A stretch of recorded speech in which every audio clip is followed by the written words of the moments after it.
নমস্কার, কেমন আছেন সকলে? আশা করছি সকলেই খুব ভালো আছেন। দেখছি যে ধনেপাতাটি নিয়েছি, তার মানে ধনেপাতার চাটনির জন্য ধনেপাতাগুলোকে বেশ সুন্দর পরিষ্কার করে ধুয়ে নিয়েছি, জল ছড়িয়ে নিয়েছি। আর এখান থেকে কতটা ফ্রেশ সবুজ রঙটা এত ভালো লাগছে। কয়েক কুচি রসুন দিয়ে দিলাম এখানে, একটু লবণ আর দিয়ে দেব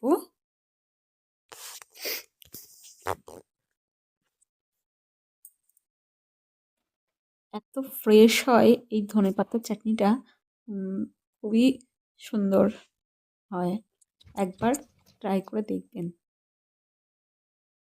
দিয়ে দিচ্ছি 3টে কাঁচা লঙ্কা,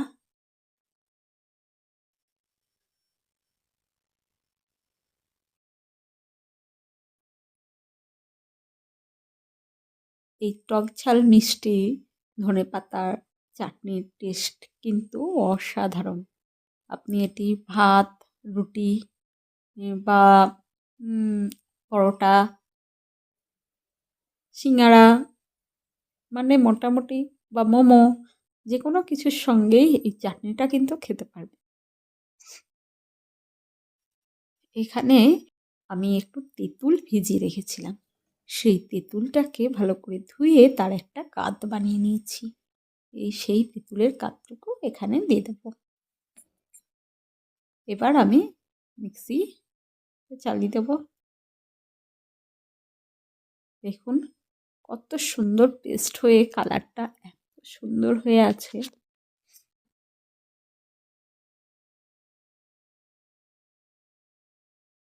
আর দেখে নিলাম যে মিহি হয়েছে নাকি। সুন্দর মিহি হয়ে গেছে। এবার আমি কড়াই বসিয়ে দিচ্ছি, কড়াইতে একটু তেল দিয়ে দিচ্ছি। তেলটা গরম হওয়া পর্যন্ত অপেক্ষা করতে হবে। তারপরে এখানে দিয়ে দিতে হবে পেস্ট করা ধনেপাতা। ভালো করে নাড়িয়ে ফুটতে দিতে হবে। তেলটা একটু বেশি তেতে গেছিলো, গরম হয়ে গেছিলো, ওই জন্য প্রথমের যে সেটা একটু কালো কালো হয়ে গেছে, তাই আমি ওপর থেকে একটু তুলে দিলাম।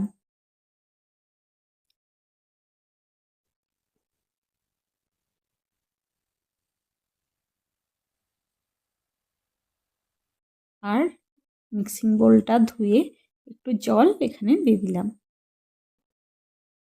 অনেকে ধনেপাতার কাঁচা গন্ধটা পছন্দ করেন না, তারা কিন্তু এইভাবে ফুটিয়ে নিতে পারেন, তাহলে গন্ধটা অতটা থাকে না।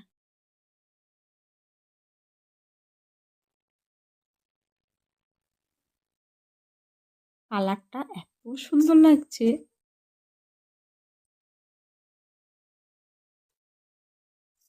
পরোটার সঙ্গে তো খুব সুন্দর, মানে এই চাটনিটা খেতে লাগে।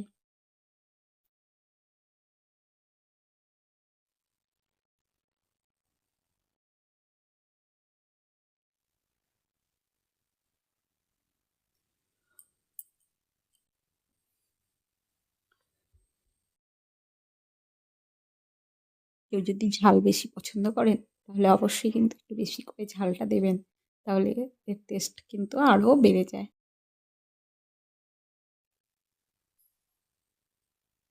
আর এখানে কাঁচা লঙ্কা অ্যাড করবেন, হ্যাঁ, কারণ সবুজে সবুজে বেশ মিহি আর মিশে যায়। এখানে আমি একটু চিনি অ্যাড করে দিলাম স্বাদটা ব্যালেন্স হওয়ার জন্য।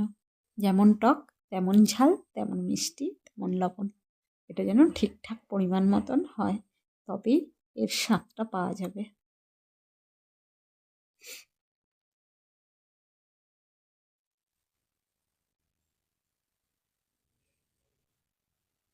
এখন এত ফ্রেশ ধনেপাতা পাওয়া যায়, দেখলেই মনে হয় একবার চাটনিটা তৈরিই করি।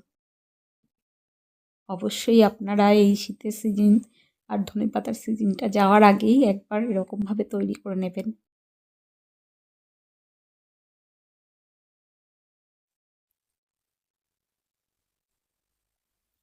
জলটাকে একটু শুকিয়ে নিতে হবে।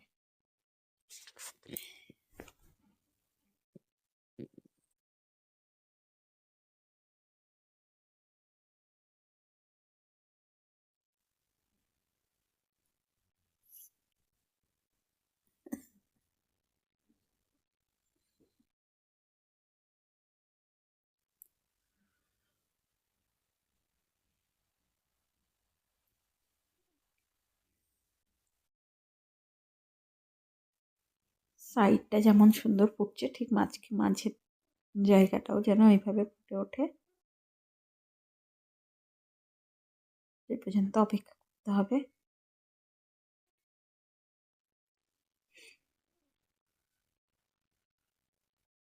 ধনেপাতার কিন্তু অনেক উপকারী, প্রচুর অ্যান্টিঅক্সিডেন্ট আছে, যেটা আমাদের শরীরের জন্য খুবই দরকার।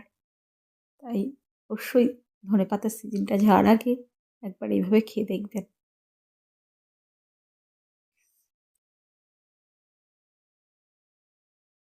বাচ্চারা তো খুবই পছন্দ করবে।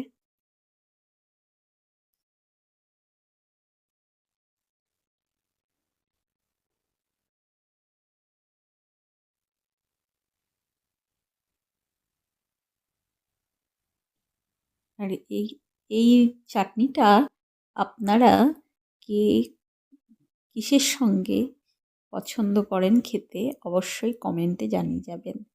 আর যদি পছন্দ হয়ে থাকে ভিডিওটি বা রেসিপিটি, অবশ্যই লাইক, দেখুন এমন ঘন হয়ে গেছে, লাইক, শেয়ার ও কমেন্ট করতে ভুলবেন না।